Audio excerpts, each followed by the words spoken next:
All right, welcome back to another episode of the Supply Chaney podcast. My name is Nathan Chaney, and I'll be your host today. Today, we're going to talk about all things network optimization and strategy when it comes to growing and building supply chain businesses and service providers and solution providers in the space with someone who's been around the block in that neighborhood a few times, and that's Chris Torrence, who's the Chief Strategy Officer at Optym, which is based here in DFW. So, Chris, thanks for coming on and chatting with us a little bit today. I'm excited to learn more from you, from your experience and your expertise. Tell folks a little bit more about yourself. Yeah, Nathan, thanks again for. I'm glad we got to finally get this going. So it's been a pleasure getting to know you, and great seeing you in our 25th a few weeks back in Dallas. And yeah, I'm Chris. So Chris Torrence. So the intro probably covered a lot of the bases. Just the fact that I've been around the block, metaphorically in this industry for 25 plus years. I always say if you have to count, that's probably an indication that you've been around for a while. But yeah, been the history of my entrance into the lovely logistics supply chain space started quite some time ago, man, in the Department of Defense military side, and then some corporate America companies, and then honestly got the itch to go into the startup land, if you will, and have been kind of in that various stages and sizes of various startups and freight tech over the better part of the past decade, probably, Nathan. So love it. Wouldn't be doing anything else, even if I could think of something else to do at this point. I just, as you know, even by now, it's an industry many people, try to get out of at some point after a rough couple days or years, whatever that may be. But you always come back, man. So I plan on doing this for quite some time, even longer. Got it. Well, who is Chris as just a human? Where did you grow up? Yeah. What kind of things did you get yourself into as a kid, and what did you think you wanted to be when you grew up? Oh man. So I'm actually a native of Virginia. So I live in Chicago now. So I know Optym's in lovely Dallas. I'm down there a bit, as you know, but I'm also close to O'Hare International Airport. So I often joke, if you want to find my office in Terminal 3 at ORD on any given day. But yeah, I'm originally born and raised in Virginia. I went through college.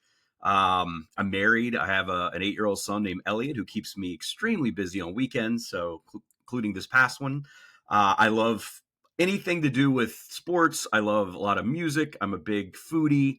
My wife and I like going out to travel and experience new places and restaurants and culture. And thankfully, Chicago is little cool today, but the season is changing, so we love to get outside as much as possible. And I think I speak for most Midwestern folks when I say that this is our time of year to really embrace Mother Nature as much as we can after a long and fairly cold winter. But yeah, man, dad life keeps me pretty busy, and I travel a lot during the work week, so rarely spare time for me to focus on much else outside of work and family life. So yeah, love everything. As I said earlier, I love everything I do in terms of supply chain. A lot of even my spare time, Nathan, is sometimes spent here in Chicago. No shortage of folks in the industry, and often just through 25 plus years of experience, have a lot of connections in the local area as well. And so I'm always game to meet up for people looking for meetups. And I know even with your initiative there, the Warehouse After Dark, things of that nature. I know that's more virtual, which I did attend, one of your earlier ones. But I'm also out and about at a lot of face-to-face events here, like I said, in Chicago and elsewhere. So conference goer, as you may have guessed, I think I'm a self-proclaimed conference king when it comes to supply chain. I feel like is that embarrassing or a good thing? I'm not sure yet. But either way, man, I stay busy. And on the personal side, yeah, it's just once I'm finally on the ground on weekends, it is family life through and through. So that pretty much keeps me busy, and occasionally get a vacation in or two with the family, et cetera. And but yeah, most of the time I'm a dad, soccer coach, running around with the kiddo, doing various kiddo events and whatnot on my spare time. That's in a nutshell. Gotcha.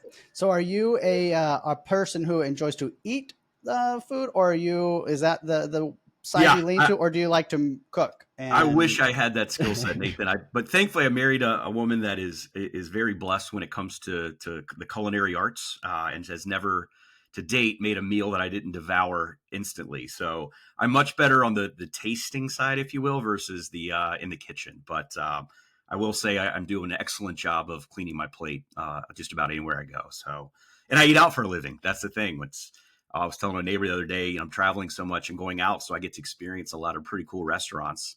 And when I get home, I have to be cognizant that just because dad's been out having dinners as part of the job, I've got to be, again, willing to go, well, that doesn't mean my family has. And so sure enough, I get off a plane on Friday and it's like, where are we going to eat? And I'm like, oh, I was thinking maybe low key at the house and home cooked meal. But alas, I've got to be, again, just be aware enough to go that my lifestyle doesn't necessarily indicative of others that have more of a normal work week. So anyway, yeah, food, you got me hungry already, man. And I didn't eat that long ago. So that says something, I guess.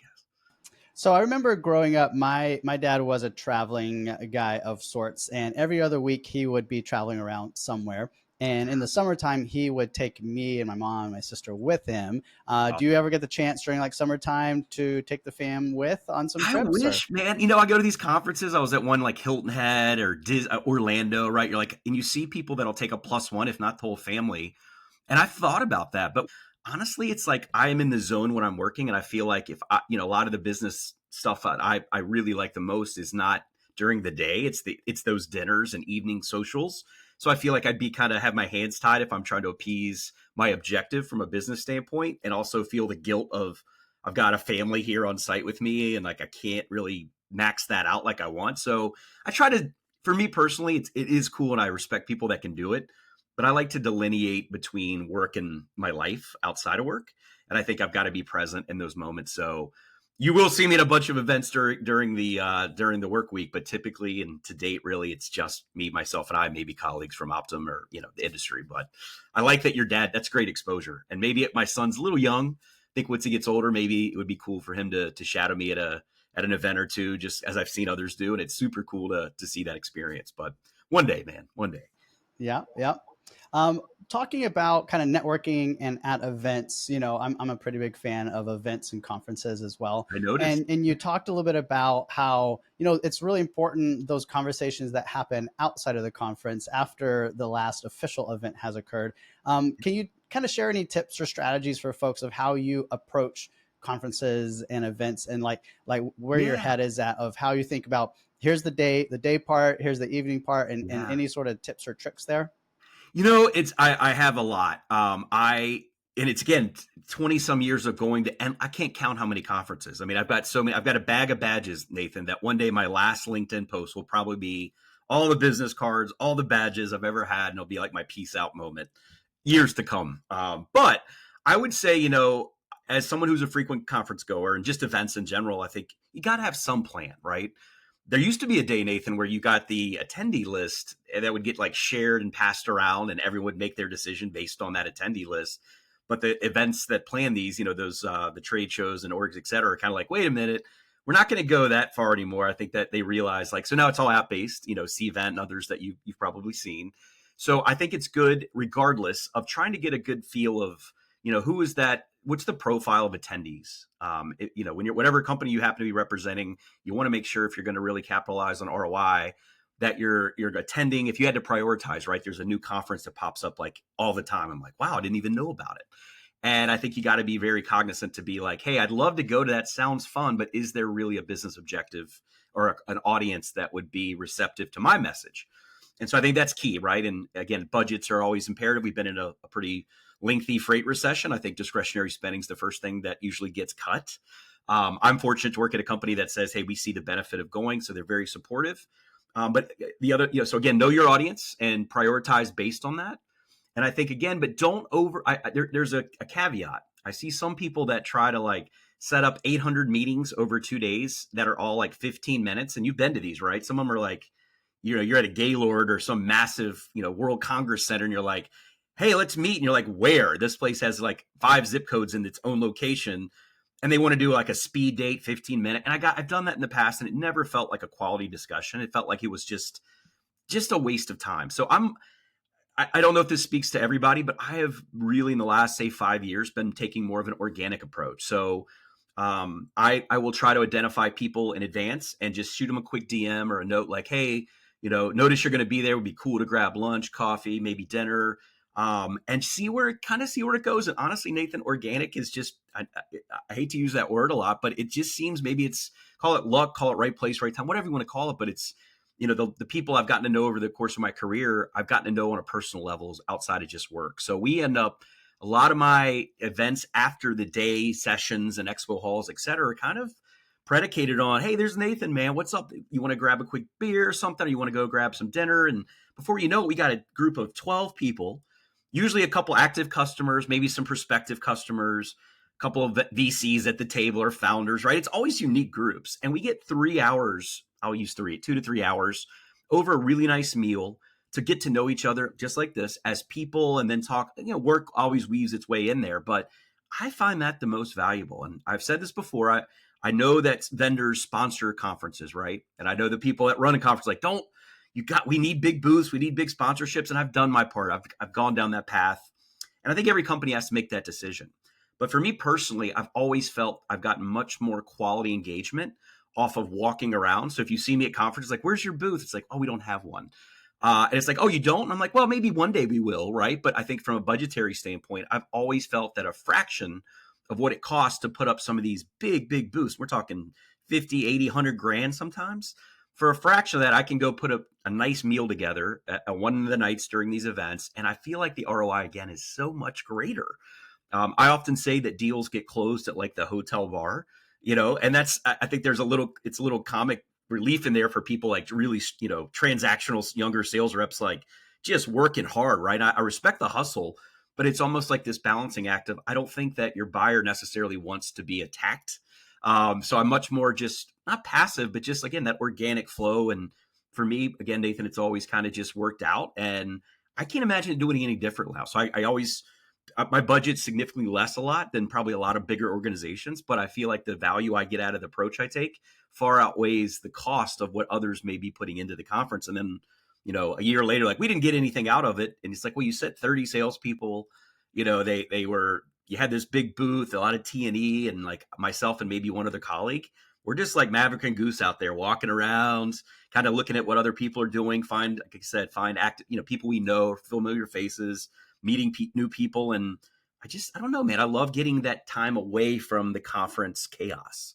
And I think that's only achievable by having an environment that's a little more conducive for like real conversation. So I don't know. I think that's my opinion, and it's not a right or wrong answer, but for me, that's been the approach that's worked. Makes sense. And probably now, maybe we'll kind of transition to talking a little bit about your career, but, given that you've got a pretty healthy network, and you've got a lot of relationships built, probably makes it pretty easy to grab a few folks and organically put something together last minute, just because everyone's got your number in their phone and you've got theirs. Can we talk a little bit about your kind of like your history? If you want to kind of like maybe walk through your resume a little bit of what kind of experiences and roles that you've had throughout your career. Yeah, I started like a lot of people know, how'd you get involved in this industry? I don't think a lot of people, at least as old as I am, woke up and like, I'm going to get into logistics and supply chain. It didn't really exist as a major of sorts, maybe a minor within a business program back in the day. But I tell a lot of people I was finished my undergrad and didn't really know what I wanted to do. Hadn't really got my worldview, as you might call it. I wanted to get outside the bubble that I had really known my whole life. And despite having a degree, I said, there's more out there I need to absorb in this world than just what I had to date at that point. So I was the guy coming home from the parties on campus back in college and seeing the ROTC cadets doing early PT. And I always joke, I was like, I don't know, that doesn't sound like fun. And then fast forward to graduation, I'm like, I am like thinking about going into active duty in the Air Force or military. And the Air Force is what I chose. I wanted to go into avionics and aeronautics, pilot, again, Maverick Goose mindset, but had some vision issues that prevented me. And then I kind of haphazardly, my commanding officer was like, well, hey, there's a big need as we're kind of gearing up for just as another point of clarity. I went in and swore an oath in September of 2001, which was a very significant time. And so I knew that it was, if there was ever a time to be on active duty, like this is going to be an experience that's different than maybe in peaceful times that we had experienced a lot prior to that.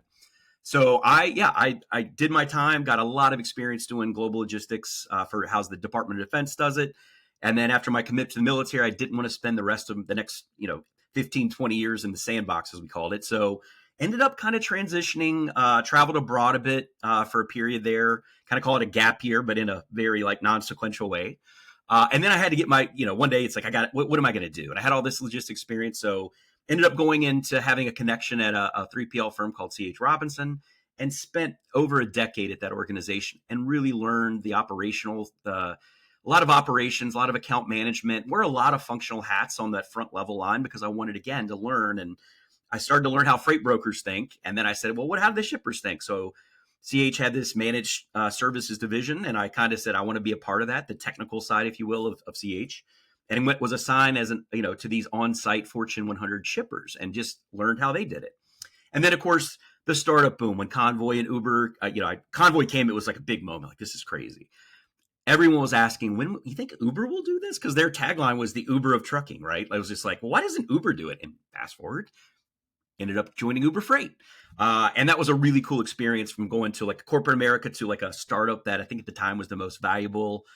This idea at the time back in, circa 2016, 17, whatever, we had the autonomous truck program going. It's all digital freight matching. And we're just like, man, this is going to change everything. And all due respect to what Uber's done, but at a certain point, I just felt like, hey, maybe strategically the direction of brokerage wasn't what I had envisioned. So ended up meeting a guy here in Chicago named Matt, and he started a company called Four Kites, and visibility seemed to be all the rage around that time. So got through them, and then kind of met some guys that were starting a brokerage in Austin, which became Arrive. So worked there for a bit. And then, the last 5 years, Nathan, the academic world, however that happens, I got connected with a professor out of Princeton that started a company, Optimal Dynamics, that my former comrades just raised a Series C, I think. That was some breaking news last week, so kudos to them. And ironically, another professor who you met, my boss now, Robbie, had kind of approached me and said, hey, I have a different approach to optimization relative to logistics and network design and how multi-modes, et cetera. It's very fascinating, intriguing. So now I'm about a little over 2 years at Optym and really loving this AI automation, kind of even before AI became the buzzword it has, for better or worse. But I think that my plight at optimization is to kind of, and I tell people this all the time, I'm working with some of the smartest people I've ever met. I mean, we're talking about, Ivy League professors, right? They're not idiots. They are also very theoretical. And I don't mean that as a bad way, because they're seeing this industry in the way it should operate. And my history in operations and on the ground, in conjunction with some commercial hats I've worn and really gotten to know everyone in this space, is kind of to look at what's theoretically possible and honestly kind of extrapolate what I deem as practical or feasible for the industry or for an organization. So it's kind of a balancing act. It's how do you harmonize what's theoretically possible, again, with what is actually feasible. And as your time in this industry, you've already seen, hey, we talk a lot of cool tech, but when you get back down to home base at a lot of organizations, like, we're not really ready for some of this bleeding edge, cool solution and the most advanced tech. So I love it, though. I love being a practitioner. Has always been my best friend, because I, again, can translate theory to practicality. And I love doing that as a strategist today. I like it. I like your callback to ROTC days. I was in Air Force ROTC my junior year of college, and realized it wasn't my thing. But I enjoyed it, and if I was gonna have list off just a few of, I've only had a few sort of regrets in my life, and I think one of them was not staying in the Air Force. And I didn't have the eyesight problem and whatnot, so I think I was on a pilot track. But it was a good taste to be able to see kind of what that camaraderie is like. And like I said, if I was going to redo my life, that would be one thing, a different path I would take for sure. Yeah, and I mean, I won't stay on the military topic, but I do, for anyone listening that is, graduating from high school or, has, again, college expensive, right? And a lot of people are coming out with six figures in debt, just starting out and going to school and kind of just winging their way through it and somehow manage to get a diploma and then like figure out now what I want to do. And it like hasn't been solidified. So I'm a big proponent, especially now in retrospect, like whether it's community college or the military, for people, if you don't know and you don't want to be in debt right out of the gate, I think that what that society has traditionally told us, like, this is your path, right? You should do this to be successful. And I think for a lot of reasons now, we're starting to really question a lot of the educational approach that we've traditionally seen. And it, I hope a lot of people will start to really like understand there are other paths that can still get you to a successful life, professionally, personally, but don't necessarily think you have to go down this path that's been paved for you because that's what traditionally society said this is what you have to do. So I'm a big, like, I love people in the business will always say, have a kid graduating from college and thinking about this or that and military or logistics. I'm always happy to talk to those folks because that's the next generation of leadership and talent, and just kind of give them my story. And it's not meant to be, preachy and, it's just, hey, this is kind of the path I took, which is definitely the path that's not taken a lot and based on the circle of friends I typically engage with, but that's okay. And I think that's what is honestly giving me my edge is the exposure I had of traveling the globe and being in very highly stressful environments, meeting all walks of life, every culture, nationality, religion, you name it. I've met a lot of those people and still call them friends to this day. And that's perspective that I don't know that I would have gotten otherwise. So, just to kind of reiterate, I don't know if I'd call it a regret, Nathan. I think everything's going to happen for a reason. Your life you may be sitting here because you didn't take that path, right? I don't question those things.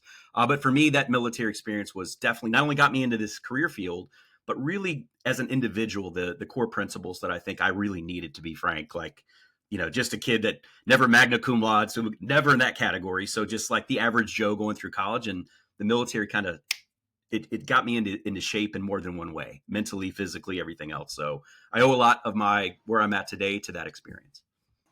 Awesome.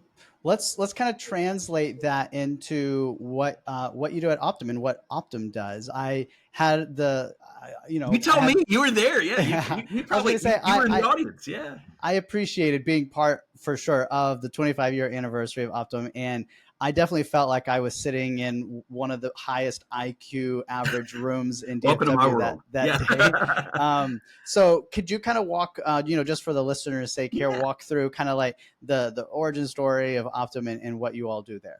Yeah, I can't tell it as good as my boss, Ravi, and I think you got to hear a lot of the history there in person, but I'll try to paraphrase as best. Yeah. So Ravi was one of those rare academics that said, hey, I've got two paths at some point after being tenured, right? I can continue to teach postdocs, PhDs on my algorithmic theory and have them hopefully go off and do great things. Or, hey, maybe I want to get out of the classroom and actually go build a business. So this is like circa 2000-ish. And I think Ravi didn't, he wasn't, his background's in operations research and, a lot of very heavy technical background is obviously. And I think he kind of said, hey, where do we start? And so he went into small addressable markets in tech and VC-backed companies, your TAM, right? A total addressable market. He went into the ones that really, if you think about rail, for example, or airlines, right? Not a lot of, there's not, but you can count on probably one or two hands how many airlines you know.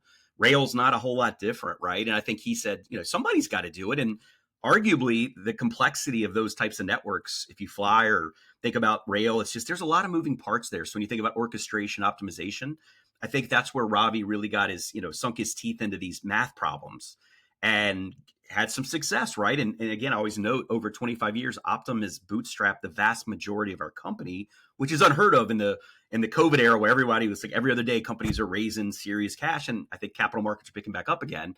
But I was honored and to be a part of a company that really just truly believed in the bootstrap approach.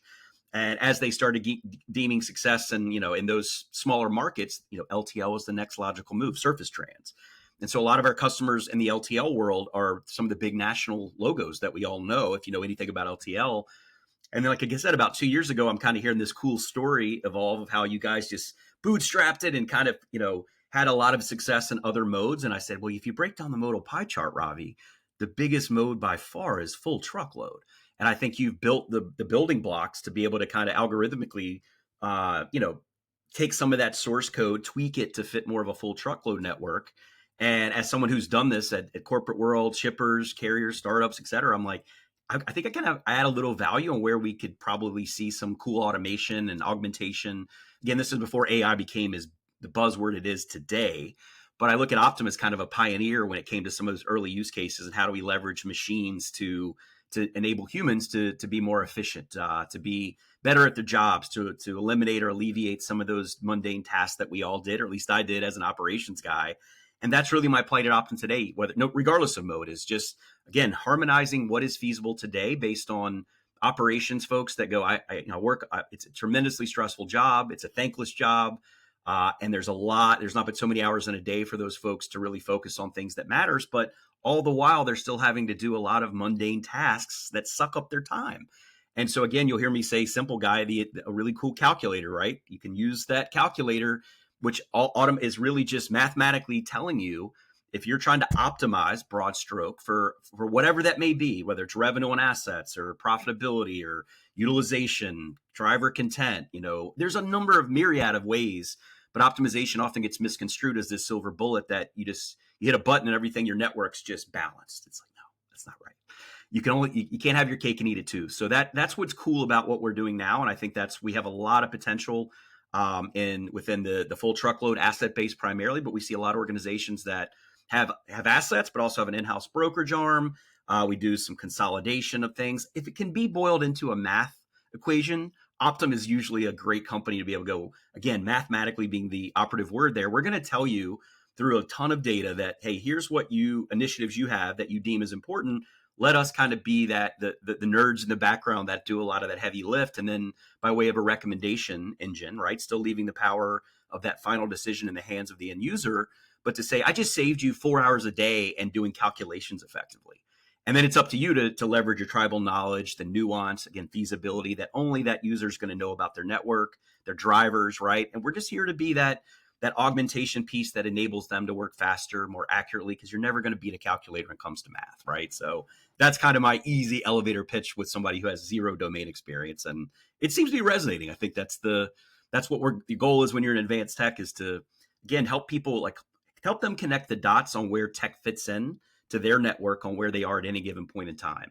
And that's not always the same answer. In fact, it rarely is. So how do you kind of get people to believe in tech and not be resistant to it out of fear or other emotion, and get them to see some early wins based on automation of tasks that everyone in the room agrees that's a waste of our time and doesn't move the revenue needle? And that's how I get sticky on that 1% better every day mindset, is how I approach it. And that has a serious compounding effect over time. And it also gets buy-in from users that may have been skeptical and they're resistant because they think they're getting replaced. That's real. So if I can go in there and speak their language as a former operator, get that street cred, get them going, hey, I don't know about you, but I really didn't like doing X, Y, and Z. And if I can take that off your plate, is that a good place to start? And they're absolutely, yeah, great. But you notice I didn't go into the full-on automation that I think sometimes is a fallacy of tech companies that don't have domain or practitioner experience, that just assume it's just trucking. It's just A to B, like just hit a button and it'll do it. It's like, I wish you understood the complexity and how complex just this ecosystem of supply chain is. It really is. And I think that Silicon Valley folks I've worked in the past seem to vastly underestimate the variables and the volatility of markets and our industry. And I think that's where I help kind of bridge a lot of those gaps. All right. I heard optimization about a dozen times in that answer. And I think that it would be really beneficial for folks that the concept of optimization is it's just a fuzzy word and it's hard to apply it to the real world. Do you have one of those go-to or one or two sort of like actual use cases where you've said, where you've actually done that? Can you explain at more of an 8th grade level, I guess? Yeah. I mean, look, so for people that may not be in our industry, not everyone, a lot of people have taken a flight. So if you look at O'Hare, for example, where I'm based, or DFW maybe, how does all that happen, right? How does the plane know which gate to go to and the crew knows where to be at, all the ground support, which by the way, maybe you got a DFW, for example, may have 15 total ground support units. And those are the people when you see guiding the planes in, whether it's the fueling, restocking on food and bev, luggage transfers. How do they know where to go and what time to go there, right? And I think that's where optimization is looking at a myriad of variables and saying and we're talking about time and space and a lot of these just highly complex math problems that you're zooming out and seeing a whole network. And it could be a hub and spoke model. It could be like Southwest Airlines is point to point. And you're going, well, now that changes it up even more. How do you know? You got weather, you got physical world things that happen all the time. How do you re-optimize to make sure that you're maximizing those resources, the customer experience? There's time equates into cost. So these are things that I think optimization, again, we're talking about mathematical modeling, right? So if we don't have numbers involved and we didn't have data, optimization will be pretty limited. And if the network's too small, if you got 10 trucks, there's not but so many ways I can optimize those, right? But when you talk about a large network, regardless of mode, at the highest level, you're looking at it going, what could you do differently that could have a major impact on your operating cost or how you allocate resources? Or should you buy more trucks in your fleet? Should you shed assets based on things? So there's a myriad of things. And then you go to trucking. Another example I use is on any given market, you may see in a current one we've been riding out, unfortunately, for 3 years, this deflationary freight recession. You've got a situation where you've got a certain amount of drivers. You've committed to how many miles are going to get a week, which impacts their paycheck. You've got these assets that if they're not moving, they're not producing revenue. So that's a problem. So how do you leverage optimization tools to go, hey, what's the freight that really matters to me now? Which logos am I really seeing, some serious profits? And I think until you step out, you may intuitively kind of gut feel that, but it's nice to know that when you have a model that says we're going to validate things you do right, and we're going to uncover things that you may not do right. So I've talked to companies, we have these tenders flowing in. We've got one-way trucking company, they have a one-way business unit. They have teams, they have final mile, they have specialized, they have LTL, they have, okay, well, I'm going to accept this tender. Do I put it on my assets? Am I contractually obligated to, or have I hit my volume commitment? I can go see what the spot market's paying. Do I need to reposition a driver to get home for something important in their family life? There's it's exponential amounts of things that happen. And I think that's where, Nathan, optimization comes in. And when the market flips, you may be in a position now where you'll take any freight, right? That's what we hear. What do you need more? What do you need more of? I need more freight. Well, I get it. That's how this market has been. Eventually, this market will go to the other side, and then your problem becomes, well, now it's am I taking the right freight? So I've got 100 loads to choose from. Simple math. I've only got 50 trucks and power units, trailers, and drivers. How do I know which 50 to take? And is it look right on the surface? It may look like a profitable load, but it always has a ripple effect. Is that going to put me in a market that I can't get out of? It's going to cost me more to do a round trip. Is there a backhaul that I might be able to do to just pay for fuel just to get them repositioned? Things that an operator would say intuitively, I know these things need to happen. But, in my time, there just the tools weren't advanced enough to be able to really enable a user to see that level of depth and granularity, and then be able to bring that back in-house on a platform and say, okay, I think I can see how this puzzle's fitting together. And I want to be able to leverage this technology to be able to make those decisions faster and better. And fast is a key, right? If you're not fast this day and age on a spot, like, going to a load board, you're going to lose. You're just not fast enough. And a lot of the companies I talk to are still kind of more old school when it comes to that, and wonder why they're always late to the party when it comes to open available freight out there. And I'm like, well, you don't have tools available that your competitors do to be able to identify good freight that fits in your network, those lanes that really matter to you. And I think that's where they start to really kind of say, well, maybe we need to think about the problem differently now. And what tools can we use to be able to work again smarter, faster, more efficiently? And that's, in a nutshell, Nathan, I think what optimization is. That's the aspirational goal. But I don't want to oversimplify it because it's really, really hard. It's really super. I would argue, out of all the things I've done in my career, true optimization is, in my opinion, the most complex piece, because there's so many data points. You're absorbing and ingesting so much data from ELDs, from driver preferences and profiles, to shipper requirements, to asset, what are you qualified to move, and you factor in all the other regulations and things that happen every day, the things that unfold in the physical world, accidents, traffic, weather, like all those things. Like, it's super hard for one human brain to say, I think I can figure all this out, at least my brain, right? So we're just giving them tools to enable them to do that a little more efficiently. Gotcha. That makes a lot of sense. If I remember correctly, during the 25-year anniversary, it was like 8 to the 64th power possible, or something humongous. It was like more atoms, more than the number of atoms there are in the universe. There's that many options of solutions to scheduling an airline, right? Or something like that. Think about that, though. I've heard it two ways. I've heard there's more permutations within like a truckload network of like 100 trucks. Permutations, right? The amount of like, what are the amount of options, if you will, when I think that permutations of decisions you could make. I've heard it used as more than all the grains of sand in the world. And then I think we just took it to a new level with all the atoms in the known universe. So I've heard things like, it's like playing 1,000 games of chess all at the same time. Like, think about that. That is like super complicated. And I think that's where technologists and people like Ravi, it's a visceral thing for them. And they're constantly in the lab and algorithmically looking to solve those problems to get these people, get the end user up to a point, and our customers to be able to not have to use that analogy. And then it becomes like an exponentially problem that seems insurmountable. To boil it down into feasible and tangible outcomes that say, hey, that was just a reference point to show you the complexity and just the scale. But now let's get back down to the tools that you can use at a per load basis or a per network design basis, and then kind of drill down from there and see where the opportunities exist. Yeah. Yep. Maybe as we kind of wrap up here, a couple of standard questions I like to ask Yeah. everyone. Is there a particular quote or book that you kind of live by that you would recommend to folks that inspires you or that kind of drives you?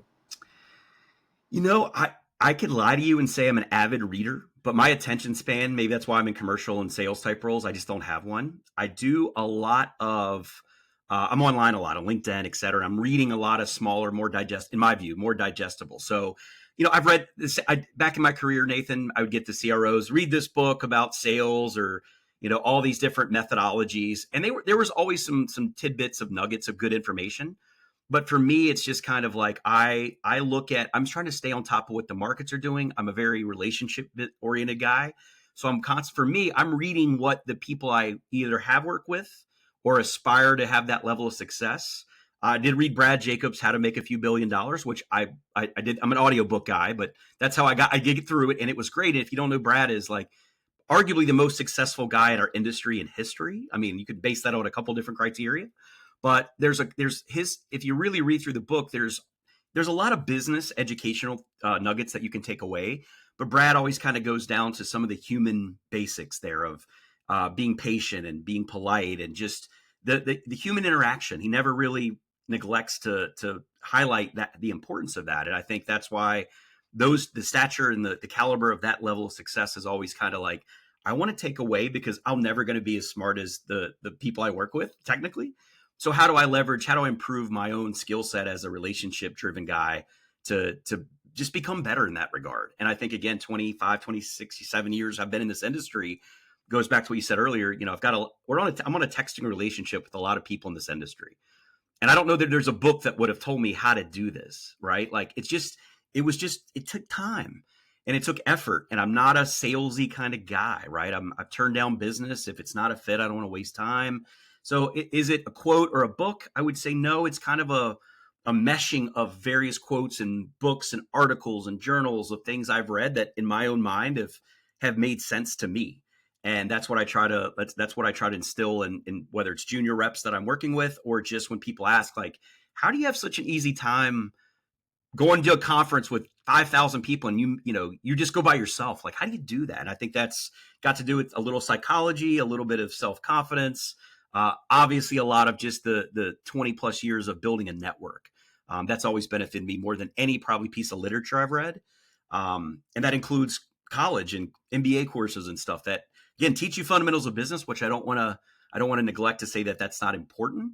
But in the business that I find myself in, I mean, trucking, logistics, you hear relationships matter. And I was telling someone the other day, at the end of the day, if AI levels the playing field, right, where a buyer can't really tell a huge amount of difference between one tool to the next because they've gotten so evolved, that what's the differentiating factor? It's, oh, well, do you know Nathan Chaney? Like, I know Nathan. I like Nathan. I trust Nathan.